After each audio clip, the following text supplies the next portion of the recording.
watch the Tigers fold, and with the technical difficulties, we just went ahead and took week 4 off. But oh well, week 5 started with a bang. We had two division leaders, the Simpsonians against the Brews, and once again, the Brews bitch up in a big game.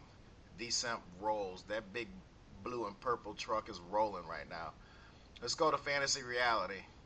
Fantasy is Bucks team can continue with Brandon Jacobs and Jones Drew giving him barely nothing in the ground game. Those two are supposed to be end zone guys. They're supposed to get him some red zone touches, at least 6 points a game. But we'll see how it goes. The 4 backs are working strong right now. Buck's not going to go anywhere. He'll be around at the end.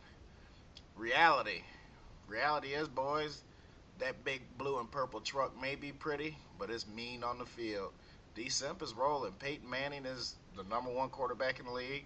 He's got great advice from his good buddy Big Willie. Hey, pick up Miles Austin. I could never use 31 points in my offense. And that's how D Simp's doing it. He's on to a classic matchup of worst versus first. It didn't take long in this one. Blake had soccer games at 4. He apologized and told Heatseeker he sucked at 2:30 and was out the door.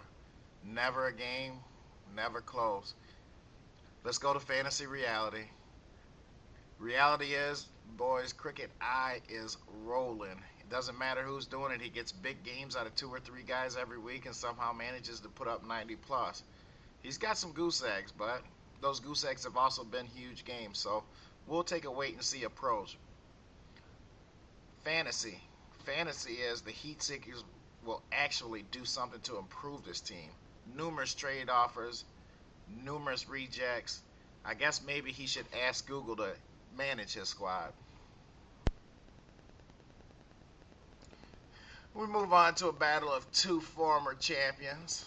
Records may not be exactly where both teams want them to be. I'm happy with mine. Cummings probably feels like his team might be a little better than what the record shows, but anytime you can clash rings, it's a big matchup. But this is one where the Africans' defense got out early. Jared Allen and Ed Reed came through with first quarter 15-pointers, and the Habibs surrendered from there. Let's go to fantasy reality. Fantasy. The Habibs are a 60-point-a-week team. He'll make the moves to get his team right. Hell, he's probably got a top 3 running back on his bench in Ahmad Bradshaw. So I think the Habibs, they have at least pieces to move up. Reality. Triple A solid.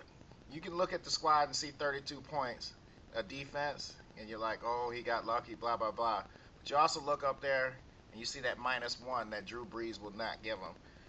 It's 80-point a team week, and that's what you need to get in the playoffs in this league.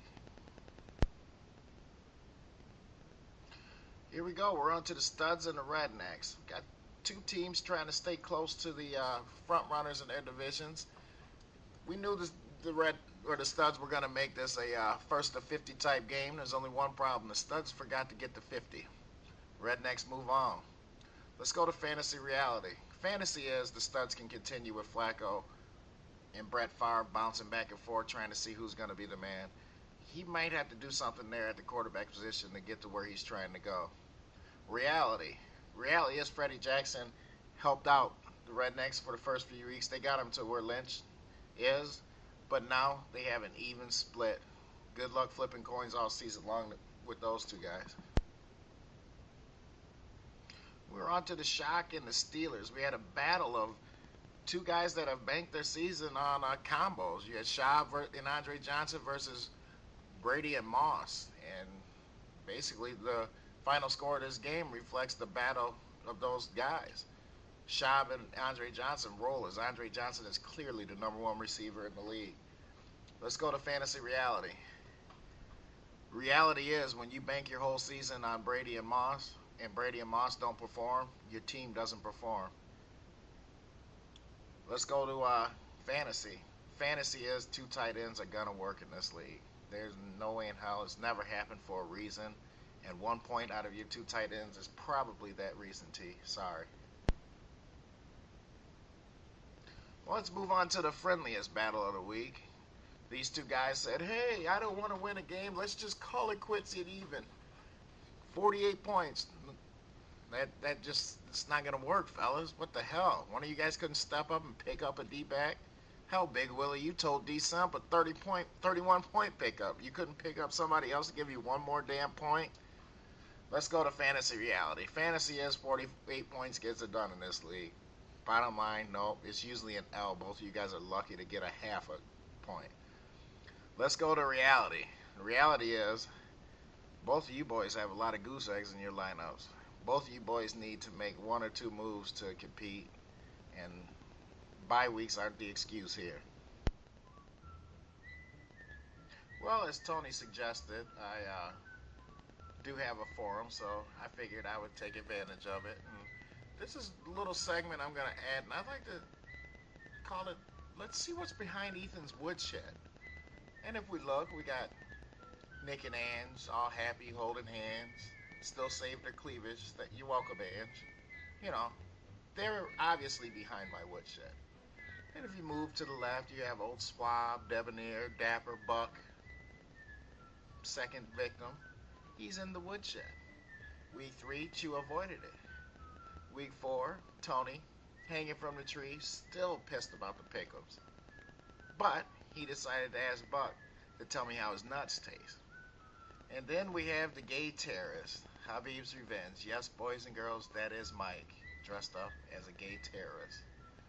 So, I mean, a little something, something for you guys. You know, I hope you enjoyed. But, and I'm hoping to add many of you behind my woodshed.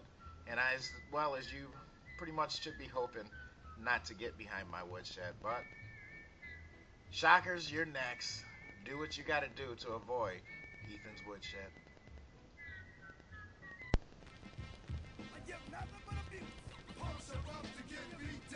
Yeah, we're gonna let it warm up a little bit.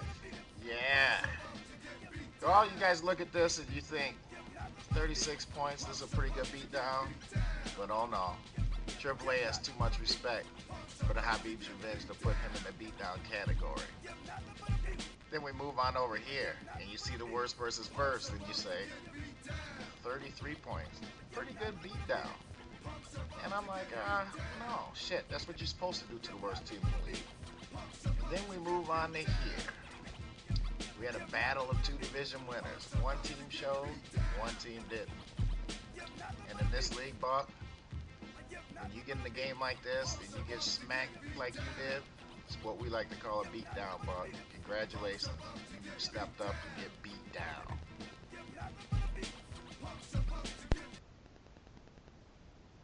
Well, once again, this is why we get together here.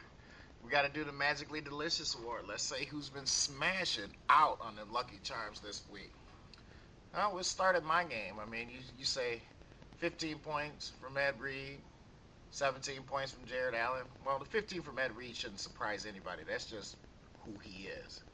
17 from Jared Allen. You're like, yeah, that's pretty lucky. 32 points from your D. That's pretty lucky. But the fact of the matter is, I didn't need them.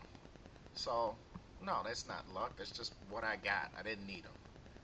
Then we move on, and you say Mighty played another low-scoring team. But no, he handled his business. 70. We're not going to do that to him.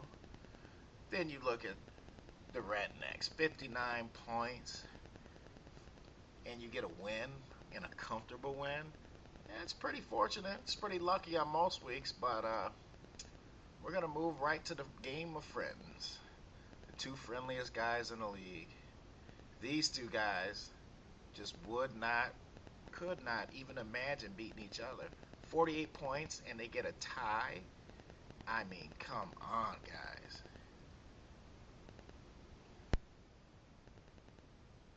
Therefore, Matthew, BWB, since you 2 couldn't score 50 points and you both still somehow got a half a point, you 2 guys are magically delicious.